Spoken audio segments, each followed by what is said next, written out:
When you die, would you like your family to send your ashes into outer space? That's actually an option, and there is an Indianapolis family that is doing that for their late mom. Welcome inside the comfy confines of the Channel 13 studios. It's 10 o'clock. We got a party going on here tonight. Emily's in the house. We got a friend of the show, Emily Longnecker, is here. She's got that story coming up about sending ashes into space, and it's a really interesting story, so hang in there for that. Also, tonight we're going to be talking retirement. This is something that's going to make everybody feel good. We all like talking that. Right. None of us are retiring. Than others. Right. But so here's our question to you. Which state do you want to retire in? Oh. We've got the most expensive states and the least expensive states in which to retire. So we're going to talk about that. So put in where you want to retire in the comment section. Yes. I'm looking forward to see. Do you have to live there full time? Most of the time. Pick a couple of states. Can you pick two? Yes, you can. Yes. There are no rules here because it's retirement. Right. There are no rules in retirement. Right. And there are rules for at least our show, and that's we always start with Angela, because tonight we've got some rain to talk about, right? We do. Just a little bit of rain on live Doppler 13 radar. Nothing very heavy. We had a few sprinkles earlier today, and right now the steadiest is north and west, and we're kind of waiting on the center of this weather system to get here, and it eventually will, with the heaviest for us falling during the day tomorrow. But you can see everything kind of moving southwest to northeast, and for now up and over the central part of the state. So a couple of showers overnight, a few lingering for the morning drive. This is 7 o'clock tomorrow morning. Throw the umbrella in the car as you head out. Chance to get a couple of dry hours mid-morning-ish before additional downpours arrive midday, and those will continue off and on into the afternoon. And then what we're going to wait on is the cold front, and that front will be this thin line of additional rain that you see forming late afternoon, early evening. It'll be along the front that the winds start to pick up, might have a couple rumbles of thunder. Storm Prediction Center has taken us out of the risk of severe weather tomorrow, so that's a piece of good news. And then eventually this completely comes to an end as we get into Wednesday night and early Thursday, but we'll also be ending the 70s. We're going to end up with 3 in a row. So we were 74 yesterday, 74 today, forecasting 71 tomorrow with the rain around, but then 50s and 60s as we move into Friday, Saturday. Stop, I'm going to cry. How are you feeling about that, I want to Felicia? cry. Something that might make you really Okay, so how much longer do I have for these 70s? One day. How are you feeling about that? She's upset. So is it ever going to come back? Oh yeah, next summer. We might get some at the end of the month, but I will tell you some of the mid-range analysis. So looking at next week, looks chilly. Oh, Like one Felicia. model shows some lake effect snow up near Lake Oh, Michigan. Felicia, hang in there. I know, so stick with us. Not for okay, us, but so this is it? Probably? this is it for it looks to be for a little while. Yeah. Okay. Okay. Welcome to fall in Indiana, Throw my your friend. swimsuit on tomorrow, run around the neighborhood, and then you'll be fine. You're gonna come to love autumn in Indiana. Everything's fine. We'll be fine. all I'm good. fine. It's You're all fine. We're all fine. All right, we'll talk to Angela in a moment a little bit more about the weather. We do want to talk about this very interesting story, and Emily is always coming up with interesting stories. All right, so tell them about your story that we're going to see at 11. So this family is sending into outer space their mother's ashes. She was always a huge fan of outer space and space travel. Big Star Trek fan, big science fiction fan, always watched the shuttle launches.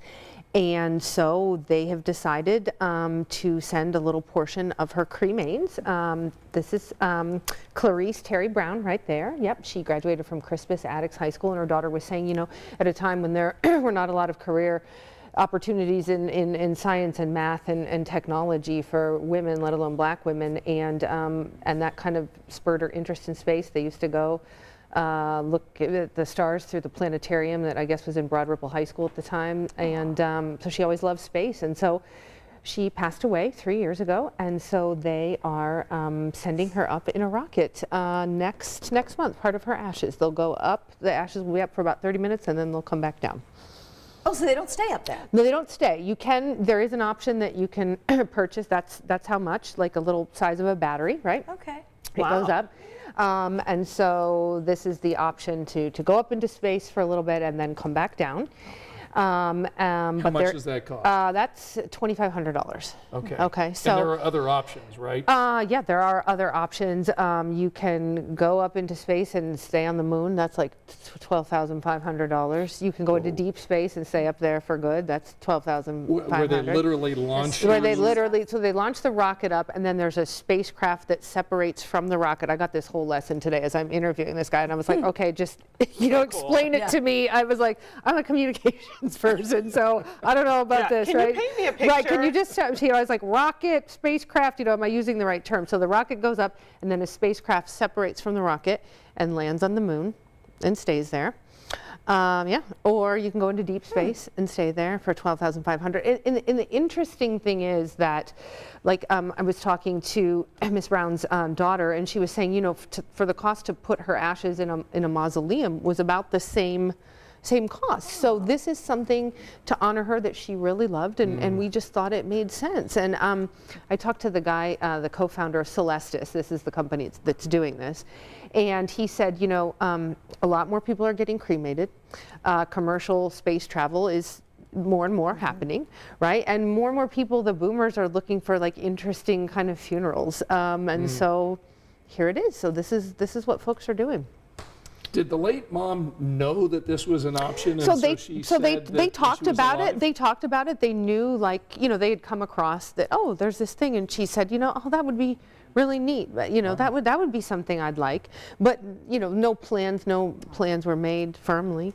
And Right. then she passed 3 years ago, so her kids decided let's do this for Wow. mom. So yeah, it's going to be, the rocket's being launched next month, November 30th, from New Mexico, and they're going to watch the launch live online. They're not going out to New Mexico, and Yeah. then they'll get, one of her daughters will get her little the little vial back Yeah. of her remains back, and with it kind of mounted in like a little picture frame shadow box thing, saying that these ashes have been to space and now back. So Super interesting. Really cool. I mean, think you know that's what I mean? amazing for them. It is interesting, Yeah. right? To think that you could do that, and she always loved space. She was a huge Star Trek fan, and so they Yeah. just think that she would love this so Well, much. and it's just great that I think they were able to have some kind of conversation Yeah. versus, if it hadn't been discussed before, then Right. you're kind of guessing like, what do I think my loved Right. one would want? Right, but they thought that she, Yeah. she had said, Yeah. "Oh, that would be really neat," and so That's cool. They did it. Super That's cool. interesting. Yeah. Now, if you go to the moon, Right. then you can always be like, oh, my loved ones, every time you see the moon, Yeah. and like no, think I Right. like about that it. Right. idea. Now, if you go to infinite space, Right. you don't get that, but Right. it is a nice, I think it's a cool, interesting idea, thinking that you could just be out there. Yeah. Right. Yeah. It's an interesting. Different. I mean, interesting people leave their concept. ashes at sea. The founder of Yeah. this Celestis was saying, like, look, it's really no different from people that want their ashes left at sea. There's a group of folks that look up at the sky and go, I want to Yeah. go there. Yeah. So- You'll get more of Emily's story coming up tonight at 11. Really interesting story. All right, let's talk about retirement. I think this is something that makes a lot of people happy. It makes others nervous. Nervous, So there's a story in CNBC that they went ahead and took a look at the most expensive states in which to retire and the least expensive states in which to retire. So just out of curiosity, where would the three of you want to retire? The most expensive states. Right. No, I'm Pick, kidding. like, I'm your kidding. favorite, the state? It would definitely be somewhere warm. Yeah. So I know every cliche, everyone likes Florida, but I wouldn't do South Florida, like Yeah. overpopulated. I would try to go someplace farther out where it's like less people. Somebody somewhere in Less Florida. people, yeah. Em? Yeah, I like Arizona. Arizona? I like Me the too. Phoenix area. I'm picking two. I asked you and you said yes, I could pick two.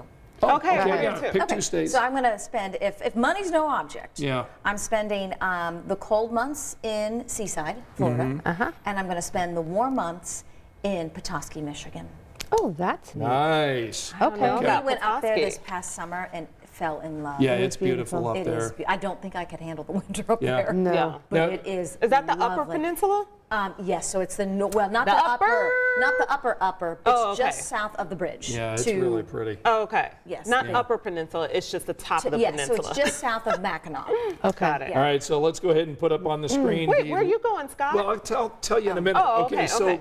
this is the least affordable states. Yeah. Okay. Hawaii. Sure. They say to live comfortably in Hawaii, it would take $2 million to I live believe there. that, absolutely. year? Yeah, $2 million total. I believe that. So And you've look at got the rest of Hawaii, those states. California, Connecticut, Massachusetts, New Jersey, and Vermont. This is all according to bank rate. And what they did was they rated states according to 5 categories: affordability, health and wellness, culture and diversity, weather, and crime. Okay. So I've lived in Hawaii. It is very expensive. They pay you in sunshine, too. Right. All right, let's go ahead and put the most affordable states. Angela, I think you're going to like this. Yeah, So you Michigan. talked about Michigan. And Michigan Tennessee number was my 1. second. Okay, Tennessee number 2, Missouri, Mississippi, Kentucky, and Oklahoma. So those are the most affordable states based on those same things. Now, you know, we heard a couple of mentions about Florida, known to have good tax benefits for retirees. Came in at number 18 for affordability since the state's cost of living has been rising, according to CNBC.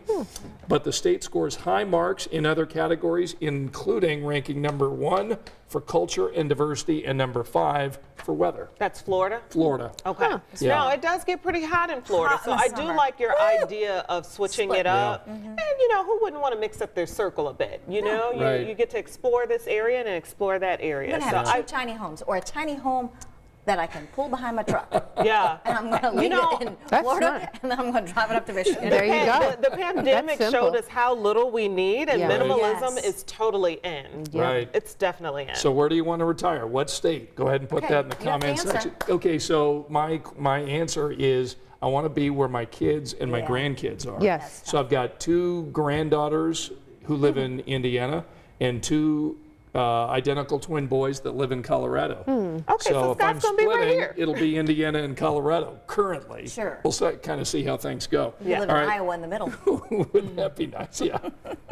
All right. Monica says summer in Michigan, winter in Indiana. Oh, Let's see. Likes the Terry snow. just saying howdy. Ralph is, he's always in Alabama. So maybe Ralph is just going to stay in Alabama. I'm not really sure about that. Ralph's good in Alabama. Yeah. Let's see. Renita says none of the nasty snow stuff. So Renita's already thinking snow. Okay. I get that. She doesn't want any, I get any, that. any part of Okay. that. And Daniel's already thinking about Christmas and the Circle of Lights. Okay. So that's All what right, Daniel. that's what Daniel's thinking about tonight. Let's see if anybody else is. And Joy says, I'll stay here in Indiana. Teresa wants Indiana because kids and grandkids Yeah. are here. Yeah. So there you go. Yeah. we have talked about that. You know, now that our kids are not kids, they're Yeah. young adults, where do they end up after college, and Right. can we be somewhere close Yeah. to see them? Yeah, I think the problem with me, at least being, you know, if I mean, I'm from Southern California. If I'd gone to California, I'd be so far away from too far. grandkids. Right. It's Yeah. too far. Yeah. Well, You know, it's tough 'cause FaceTime isn't going to do it for No. me. Yeah, you it's wanna tough be though with because the younger generations are moving around so much, and so when you're looking at millennials, I guess your kids are Gen Z, so like they're moving so much. You don't Right. know, you know, where folks are going to settle. See, tiny home at the back of my truck. There you go. Just go wherever That they makes are. sense. You're not going to Ange. go back to Pennsylvania? You know, I'm from northwestern Pennsylvania, and those winters are really hard. Yeah. And the older I get, the more I'm like, ooh, there is something like I just want the sunshine, and it's hard. It gets really, really dark there in the winter, and I don't like that so much. like so to run and I be like to outside. run. I mean, listen, it's a great place in the summertime. You're outdoors and you're on the lake and all kinds of stuff, but the winters are brutal. Yeah. Yeah. Terry said maybe southern Mississippi. Okay, that was on the cheap list. Golf Yeah. in the Gulf. Monica says, I don't like hot weather, so maybe winter in Washington where my kids are. And Wes says Pennsylvania and northern New Jersey. Okay. So Wes has got that going for us. So Alrighty. and Sherry says we're retired and staying in Indiana because our kids are here. Yeah, that so you makes can kind so of pick up this sense. theme here. You know, Yeah. where you want to be where your You want to kids be and where kids. people you Family's love are. important. That's right. You're going to be dealing with some rain tomorrow, right? Yeah, grab the umbrella. Chance we get a couple of dry areas early half of the day tomorrow, but not as dry as it was today. So grab the umbrella, check the radar before any outdoor plans, and then the heaviest rain falls from about noon to 8 p.m. Okay. You'll get more of the 7-day forecast with Angela coming up at 11. And of course, friend of the show, Emily Longnecker, joining us with her Ashes to Space story that you'll want to see tonight at 11. We'll see you then. Good night.